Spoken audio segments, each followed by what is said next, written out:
can. It's leftovers, isn't it? Yeah. Very attractive. I'm Wynne. I'm Sophia. We're from the Silver Middle School Team Press, and we're here with Francis. And Blake. Thank you. We have a couple of questions for you today. In the film, you mentioned a sense of eco-grief for the planet. How has your sense of eco-grief and your understanding of the environment evolved since you said that? I think once I'd sort of spoken out about the feelings that I had, a lot of the people around me are feeling similar unease, grief, and are more comfortable to talk about it once you make that invitation and say, hey, this is what bothers me about what's going on right now. And so it's just a feeling that I'm not really alone anymore, and that's been the big eye-opener for me. Okay. You said that eco-grief can inspire action.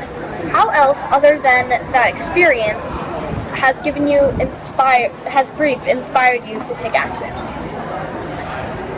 I think putting myself out there, putting a really, when you're kind of up against the wall, not knowing what to do next, you feel really terrible, you feel worried, what steps can I take?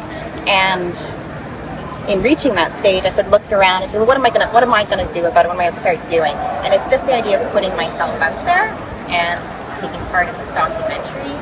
I'm a very shy person usually, and so it's difficult for me to maybe fail publicly, try something out, not know what I'm doing and give it a go. And so that's been a really, it's a difficult sensation to feel that, but it's been really powerful in forcing me to step out there and do something I'm not comfortable with in the name of trying to make a change. Thank you. Where do you see the kelp farm going now? Do you see yourself working on it for the rest of your life? Given the freedom to, absolutely. I was so excited by just finding one species that grew beautifully in an area of water that didn't usually support a lot of kelp growth. The one farm that we had by Vancouver Island University, we put our kelp in, and as we're driving away in the boat, the researcher there said, someone tried this last year and it didn't work. And so just having discovered, we found a species that will grow in warm, shallow water where it shouldn't work. It does work. And so I got really excited about that, and I'd love to spend years looking for different species, seeing what's going to work, what can grow commercially, where it grows best. I could tinker for a lifetime. Yeah. Do you think you'll ever experiment with anything that's not kelp? I'm a bit of a giant kelp nerd now. I think I found my spot. I love gardening, and I'll always happily garden, but kelp, we know so little about kelp, especially about the kelp in Vancouver Island and that BC coast. There hasn't been a lot of, we have all of Dr. Drool's work, but otherwise there hasn't been a lot of exploration into what we can grow and what we can do with them. There's just species out there that we don't know a lot about. So I think I found my niche. When you were our age, what did you expect or want for your future? I bounced around. I think what I wanted to do was sort of professional adventure. I thought maybe if I could become a doctor and then I could go on expeditions with people and just go around the world exploring. That didn't happen. But in spite of that, I think I'm pretty good at finding adventures so far. How about you? What was the question? When you were our age, what did you expect or want for your future? Oh, do you know what? When I was your age, I often, this kind of thing would have put me, I would have been so scared and nervous. And every time I had to do a class presentation or something, I would actually make a movie instead. And I would wheel a TV into the class and show the movie instead of actually give the talk. And so I kind of am doing the thing that I thought I was going to be doing at your age. So cool. Yeah. What was the process of making a film? How did it start from an idea and changing something? You know what? It was Frances's big idea, and she had wanted to start a kelp farm, and I was searching for stories to tell with a feature film, and she was reading a book about a guy from Newfoundland, which is on the east coast of Canada, and he was making a go of kelp farming, and she thought that this would have been really, really interesting. And so we started pulling the pieces of that, pulling on that thread, and it turned out to be a really interesting idea. And as we started to explore what the larger story of kelp was, it became not just a story about somebody who's starting a kelp farm, but also a story about kelp industry overall and what's happening with it. What is kelp? How does it grow? Why is it so important? Why does it have all this potential? And so, like, France's story, even though there's ups and downs, which is true of anybody's life, right? You follow somebody around for a year, stuff's going to happen. You're going to have a breakup with a boyfriend or girlfriend, or, you know, something dramatic is going to happen. So just by following her for a year, doing what was a really interesting thing, we knew that we would have the skeleton to a story, and then being able to expand and tell the larger story around that, kind of hang the meat on the skeleton, is how it turned into a feature film.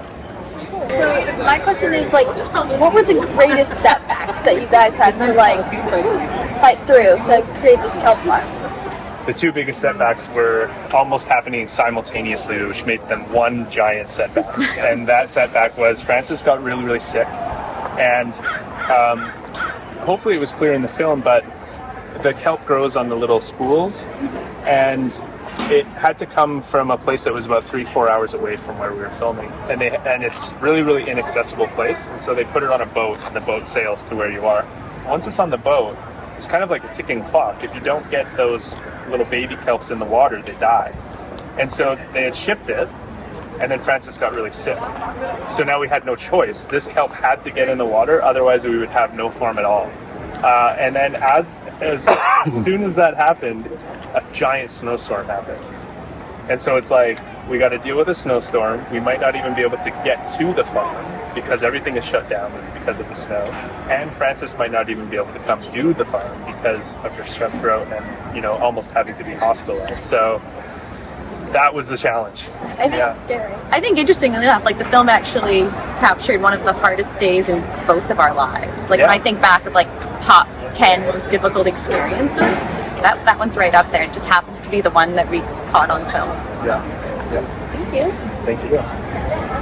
How long did it take from the first day of production to get here today at the world premiere?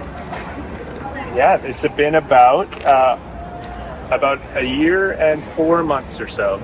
So we started filming in September of 2022, and we finished filming in May-ish, March, April of 2023.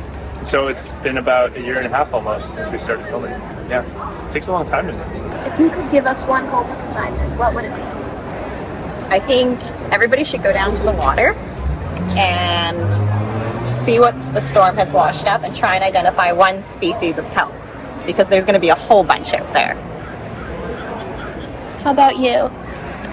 I think you've got to go and get in the ocean and just recognize how much that ocean provides.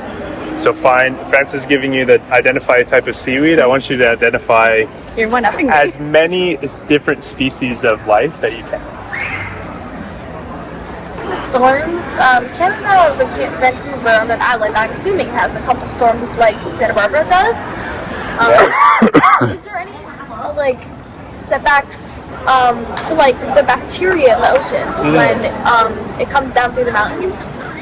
We don't have the type of population that your coasts do, like especially around LA and these parts. So when all of the drainage from the rains in Vancouver come, they don't wash down into the ocean in the same way. But we also have colder water, and so we're not getting in that water very often, except in Herring season. Except in herring season, and you know, if you have your thick wetsuits and things like that. But it's not the same.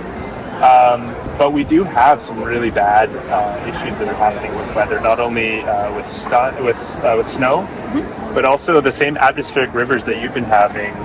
There was a really, really bad one up in Vancouver a couple of years ago, and there was flooding, and the highways were washed out, and it was really, really devastating. So those things that you're seeing happen here are happening here too. Thank you. So I have one more question. Where do you think you would be today without help? Being a lawyer pushing paper. Working in insurance. I don't want to think about it. I'd like to think that I would have found something else because doing this project and the kelp farm has brought a lot of sense of purpose that sustains me through my life. You think of what's something important you've done in your life. Well, maybe that one. So I'd like to think I would end up doing something regardless. But I'm so pleased that we stumbled into this partners. Cool. Thank you so much for your time. Thank you. Thank you. Nice questions. Good job, you guys. Thank you. That was awesome.